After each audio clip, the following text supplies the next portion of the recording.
no unnecessary errors. No unnecessary errors. Play towards Harpist with the pressure generated by the Garuda here. Make sure that RRQ gets a comfortable early game for the laners and the jungler here. 663 and Lex plays a pivotal role in making that success this game for the side of RRQ, the team coming in from the Phoenix Reborn qualifiers. Yeah, but respectively as well, I mean, APG Shishan is going to have quite a feat on his hand as well, right? Like, if we're looking at this draft as a whole, Xinlin is going to be the prior access into the backline of for JD, right? And that's going to be the driving force because of that Zhang Fei. So really, Shishan is looking to deny and use that Silk Imprint to just bring the Mayin close to either Yulong or Xiang. And there's also a possibility as well if Shisan uses a Silk Imprint to pull 663 and stop him from using the ultimate here, because he is standing still. So you can always disengage your team if that happens here. But this all comes down to execution in game. This is Alpha Gaming taking on RRQ in game number 2 of our final BO5 of day number 2 of KIC. Casters,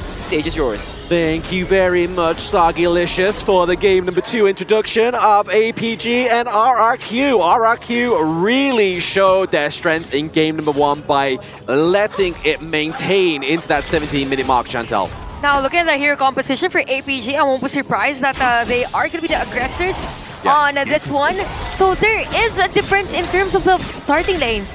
So surprisingly, Ao Yin or Long is at the lane of the Umbrosa, and you have Mayin on the lane of the Duranji. So things are kind of different for RQ. This might be effective. It's the same approach during game number 1. Correct. You have the Arlie at the middle lane. So I think for RQ, they're just weighing things, whether or not it is more effective for them to have the early game or to have the lane. Because as much as possible, you need to win the laning phase. And the APG, they aren't really faltered on this one. So as much as possible, they just need to continue what they're doing, the usual and typical pattern for their junglers. Yeah, I mean, obviously the rotation here for these marksmen is the fact that obviously both of them are mid-range, right? So it's a hard matchup for Lung here going against the D-Ranger, as well as the fact that he has the cleanse. So even if he tries to do the basic initiation, use the Ride the Wind, then use the Flaming Palms, D-Ranger is going to be tanky, and he can use that cleanse to get out of the live. And you know what? For this, I think for RQ, they could not force a fight and just take majority of the objectives against APG and have the power spike as early as possible, and then go full on team fight against APG. And I really like the positioning of Harpist and even a Bai, just really looking forward as who will be up front for APG. So things are looking good for RQ early this game. It's just that for APG, they're able to take down resources. As to why in terms of gold, they are on the lead. And the early game, the 300, 400 gold is very detrimental. Yulong has been very fast. Very fast on taking the jungle. And just look at the tower at the bottom lane on the RQ side. Almost destroyed! Yes, obviously the Hardened Jade still comes through, gets the Azure Golem away from Yulong, which is going to be a disaster at the early game. You need that cooldown reduction. You need that mana from that buff. And because of that, Yulong is forced to kind of slow down on this.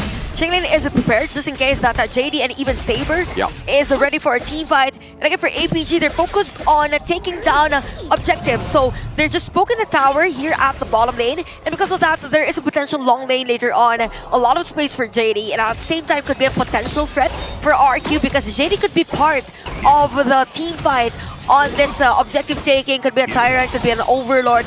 And as long as they're complete, like 5v5, 5v4, because I don't think Long will be part of that objective taking, RQ is might have a hard time. Yeah, I mean, they could always play the Lung as a little bit more of an assassin here, but obviously phase checking the bush is going to be Xingling, because you really need something very mobile, something high frame like the Mayin to sort of go in the brush, get out of there, and just kind of kick themselves away from that. But right now, we are seeing Bai into the mid lane, trying to get the lockdown onto Shishan. Maybe the Hardened Jade Steel is not going to get confronted right now, or is the Silk Imprint either? He's able to run to safety into Xiang and Yulong's arms. Okay, here's the thing. For Lex, he already used that Wing of Judgment punishment. Yes. So there's no burst or continuous damage coming in for RRQ on the 6-second objective. So we could see Saber up front against the players of RRQ right now. Could be a burst for the side of RRQ. Oh, again, Vi going straight in there with the suppression and the takedown onto Saber, taking down the beast. Not having the unbridled airburst into this neutral objective is going to make it 10 times harder for the side of PBG there as RRQ get that Tyrant. Rapid play coming in from RRQ, and they knew that they could burst Saber at that time. There were no players from the side of APG. Went straight for the Tyrant. Now for APG, there's not really much of a trade that happened after that objective take from RRQ. So they could force a team fight against RRQ anytime on this Overlord. It's just that for okay, here's the trade. JD was able to take down the tower at the bottom lane. So it feels like for APG, they're just speeding up things on JD's side and invade for the blue buff on this game. Number 2. Final outburst comes through here with a stampede. Vi goes down as they take the Azure Golem away from him with that kill. Nicely done there by Yulong. Gets the kill into the right situation as well, but it's going to be Jingling defending that T2 because to JD's profit and his performance here, they have gone for a great performance, and there it is, the Silk Imprint, but it's going to be a trade for mid lane for their support as well, but still looking for more. It's going to be Jingling into this team fight, trying to get the Ride the Wind onto Siang, but still is Yulong coming in for the help.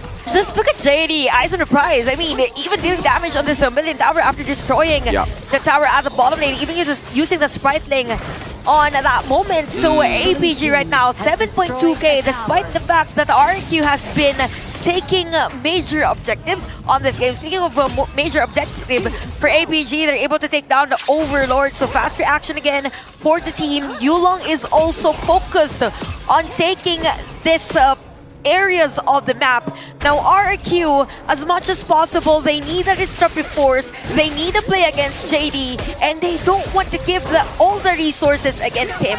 Look at Chilling diving in, but it's gonna be hard just in case, because there's a tower yet at the bottom lane. Yeah, there's a tower, and obviously JD on the G-Ranger, he has the cleanse from that second skill, so not the greatest target for the Mayin to kind of have that prowess on, but he's still just attempting to just drive him away from pushing this bot side of the map even further, right? Obviously T2 takedown, pretty huge, means that that Azure Golem is going to be more accessible for the side of APG, but suppression does come through here. Unbridled Outburst disconnects that suppression for RRQ into the back line. JD may be in a little bit of trouble, but now Xian comes through. His buddy in crime gets the takedown as well, and now Shinling goes down. That's a 3-1 trade overall. Trading your mid for everybody on the enemy team. Lex goes down. IPG with the team wipe.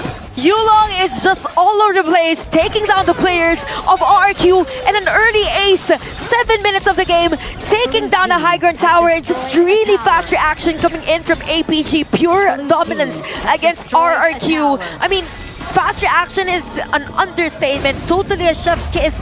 If you watch the instant replay, okay, they just went in for that invade, and they saw players from the side of RQ. There's not much of a damage coming in from the Wings of Judgment. Shishan was taken down, but look at the focus fire coming in for APG. They slowly took down the players that are more in the squishy, and it's just the difference in terms of levels.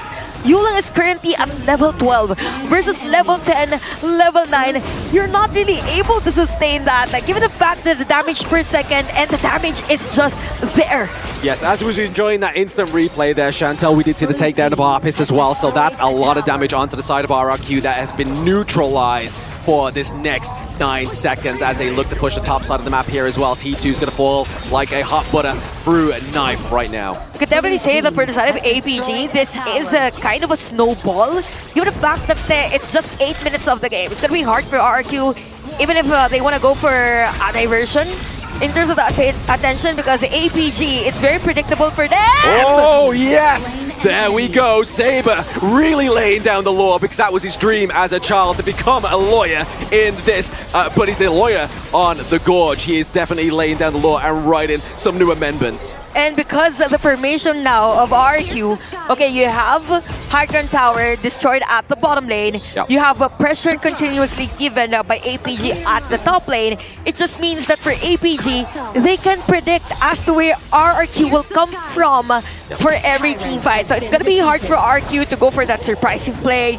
I mean, Yulong is on fire on this Luna. Even though he is currently sitting at the 0-1-5, he already has the cloak. He can sustain every... I mean, he could dive in and just have the players of RRQ get all his damage because he knows that whenever he comes in or dives in, there's gonna be JD. You also have the support on Saber. And just look at JD focusing on dealing damage on the high ground tower. Oh, with that third token of every hit, it's going to be a problem here for the side of RRQ. They can't get in on top of JD, regardless of the fade, regardless of the Mayin. There's one high ground turret surviving here, and it looks like it's going to be APG coming in with another aggression into this the game 2 Crystal, with the Infinite Masters come down. But is that going to be enough? Forcing the flash as well onto Harpist. Oh, wow. He was just trying to get that minion wave out of there, but there it goes. Game number 2 Crystal for APG. What a great showing coming in from APG. They didn't give RQ the chance to play the same way they did